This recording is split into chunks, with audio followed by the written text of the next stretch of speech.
Have you ever found yourself surrounded by people, but still felt completely alone? You're not imagining it.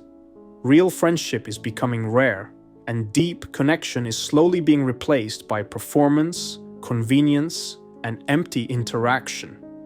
In the past, friendship was built on time, effort, and shared meaning. You spent afternoons talking, evenings walking, days doing nothing but being together. It was slow, often unremarkable, but profoundly human. Now, relationships are often fast, transactional, and filtered through algorithms.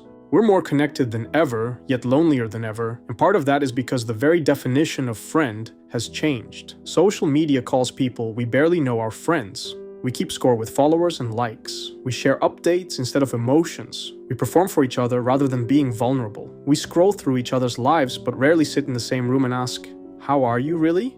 And when we do, it often feels rushed, distracted, surface level. It's not just about social media, it's deeper than that. We live in a culture that values utility over loyalty, busyness over presence, networking over friendship. Friendships now compete with productivity. People ask, "What do I get from this relationship?" rather than, "Who can I be for this person?" There's a growing inability to simply be with someone without needing a reason or an outcome. Everything is monetized, scheduled, or optimized. And in this climate, friendship, the slow, vulnerable, loyal kind, feels inefficient. Real friendship isn't about constant excitement or entertainment. It's about quiet moments, shared trust, showing up even when there's nothing to gain. But those moments are harder to come by now. Because today, everything moves too fast. We're always distracted, always rushing, always looking for the next thing. We've replaced presence with messaging, eye contact with emojis, shared silence with content consumption. And slowly, the muscle that lets us connect deeply with others and with ourselves has atrophied.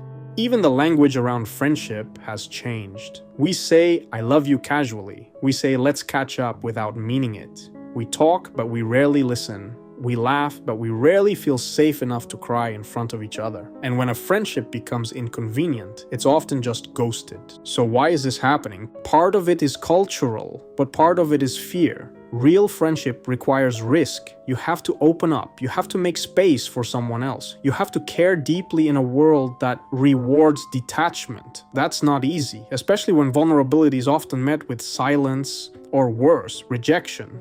We've been taught that independence is strength and needing someone is weakness. But in reality, real strength is interdependence, choosing to be there for each other, even when we could walk away.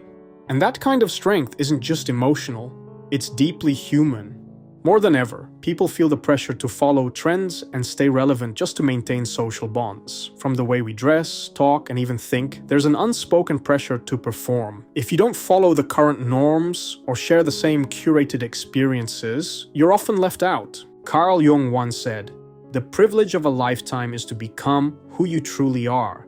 But becoming yourself requires shedding the masks, stepping away from conformity, and daring to be different, even if it costs you the approval of the crowd." We've become so conditioned to compete that even our closest relationships start to feel like comparison games. Who's more successful? Who's more liked? Who's living the better life? And in that silent contest, we lose the space to be vulnerable, to be imperfect, to just be.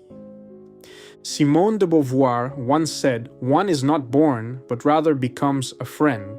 In other words, friendship is not passive. It's a choice, a process, a practice, one that requires effort, patience, and courage. Nietzsche believed friendship was one of the most important forces in personal growth.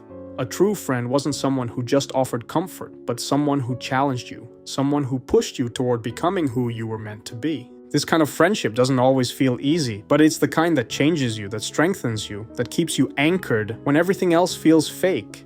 So how do we find or build those kinds of friendships today? We start by being the kind of friend we're looking for. We give our full attention. We ask real questions. We listen. We forgive. We show up. We stay. And maybe most importantly, we let ourselves be seen, even when it's awkward, even when it's scary. There's also something to be said for slowness. Real friendships aren't made overnight. They grow in layers, through time, through patience, through consistency. The truth is, friendship isn't always equal, and it isn't always easy, but it's always worth it. Because in a world that pushes us toward isolation while pretending to connect us, choosing to be truly present with someone is a quiet rebellion. If you feel like you don't have the friendships you long for, don't give up, but also don't wait. Reach out, let connection take time. Let it be awkward, let it be slow, because real friendship is still possible. But in today's world, it's not accidental, it's intentional.